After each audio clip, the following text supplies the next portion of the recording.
My name is Marcus, and I never thought that one ordinary evening would turn into a test of patience, composure, and quiet strength. My wife, Elena, had always been charming, warm, and someone I trusted completely, until the moment I walked into that small, dimly lit restaurant. I was meeting her for what I thought was a normal dinner. I arrived a few minutes early, choosing a table near the window, watching the streetlights flicker as I waited. When she arrived, my heart sank instantly. She wasn't alone. Across the table, another man sat, laughing at something she said. He looked confident, smug even, but my focus was solely on her. My first reaction was anger, disbelief, and a flood of betrayal. I could feel my hands clench at my sides. But then, I paused, took a deep breath, and reminded myself that whatever I did in that moment would define me, not her or him. I didn't shout. I didn't storm out. I didn't make a scene.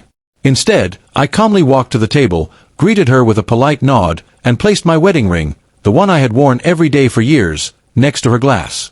The metal glinted under the soft restaurant light, catching her attention immediately. She froze, her smile faltering, and her hand trembled slightly as she glanced down at the ring.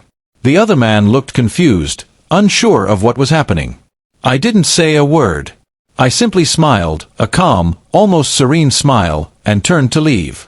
Every step I took away from the table felt like reclaiming my dignity. The air was thick with silence after I left. I didn't hear her call out, and I didn't look back. My mind was clear. I had acknowledged the betrayal without lowering myself to anger or humiliation. Outside, I inhaled the cool night air, letting it wash over me, and felt a strange sense of liberation. Later that night, I didn't cry or stew in bitterness. I reflected on the years I had spent in the marriage, the love I had given, and the respect I had maintained. It wasn't about revenge or showing off. It was about knowing my worth and handling the situation with grace. Days passed, and Elena eventually reached out. She apologized, her voice shaky, but I realized that words were no longer enough.